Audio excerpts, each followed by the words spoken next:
figueira seca e a purificação do templo.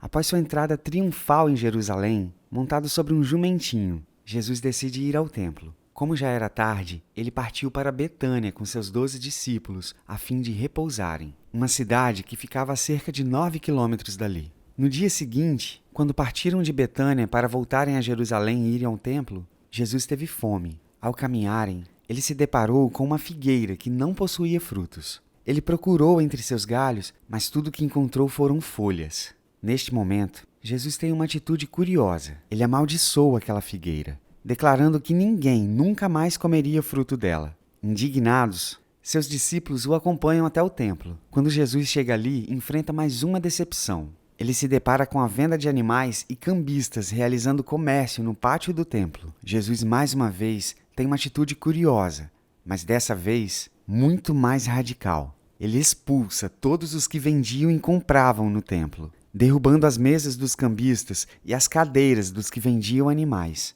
Em seguida, ele denuncia o pecado dos sacerdotes e escribas, os acusando de transformar a casa de Deus em um covil de ladrões. A declaração que ele faz para corrigir aqueles homens foi importantíssima e ecoou até os nossos dias. A minha casa será chamada por todas as nações casa de oração. Será que existe alguma ligação entre esses dois eventos? Talvez você se pergunte por que Jesus amaldiçoou uma figueira tão somente por ela não possuir frutos. Afinal, o próprio evangelista Marcos nos informa que não era a época de produção de figos. Talvez você também se pergunte por que Jesus teve uma atitude tão ríspida com relação ao que estava acontecendo no pátio do templo. Bom, vamos pensar nesses dois acontecimentos separados por um momento.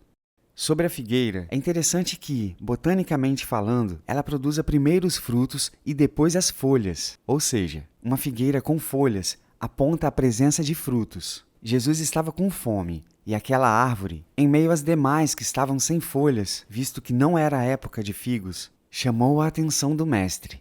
Ali ele viu uma oportunidade de se alimentar. Após procurar entre os galhos, percebeu que se tratava de algo que podemos chamar de propaganda enganosa. Aquela figueira demonstrava possuir algo que na verdade não possuía. Isso nos faz lembrar da carta endereçada à igreja de Laodiceia. Esta igreja dizia a respeito de si mesma: "Estou rica e não preciso de nada." Jesus vem e faz uma análise completamente diferente, dizendo: "Nem sabes que tu és infeliz, sim, miserável, pobre, cego e nu."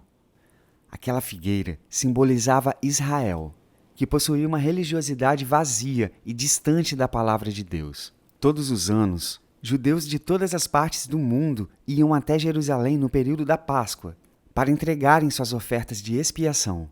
Era comum as pessoas peregrinarem por muitos e muitos quilômetros até chegar no templo, trazendo sua família e um animal que era cuidado pelo período de um ano inteiro para ser sacrificado em prol da remissão de seus pecados. Algumas famílias, ao invés de trazerem um animal preparado, como ordenava a lei, optavam por comprá-los no templo. Essa prática adiantava a viagem e minimizava o risco de precisar voltar à sua cidade de origem caso os sacerdotes recusassem a oferta. E para realizar a compra dos animais, era necessário trocar seu dinheiro pela moeda judaica presente em Jerusalém. Era por essa razão que haviam cambistas presentes no pátio dos gentios. E é aqui que começa um grande problema.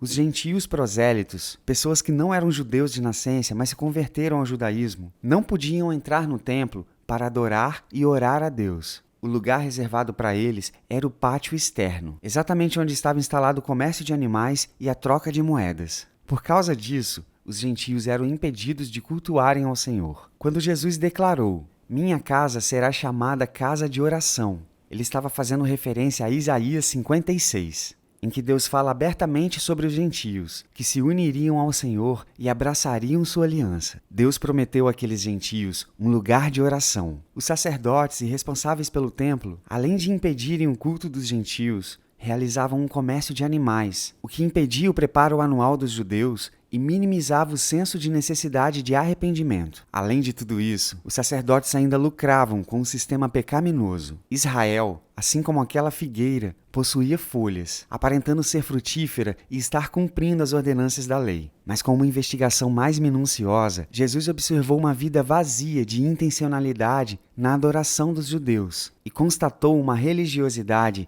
meramente ritualística e seca. Então sim, existe uma ligação entre esses dois eventos, e com eles, aprendemos que a adoração sem intencionalidade se torna um simples ato religioso. É muito comum as pessoas apresentarem folhas, mas não possuírem frutos. É melhor que estejamos secos e, no tempo certo, ofereçamos frutos ao Senhor do que buscarmos demonstrar uma falsa espiritualidade que está vazia da presença de Deus e de Sua palavra. Se você gostou do vídeo, não deixe de curtir, se inscrever no canal e ativar as notificações. Nos siga em nossas redes sociais e baixe o aplicativo da Bíblia em seu tablet ou smartphone. Até a próxima!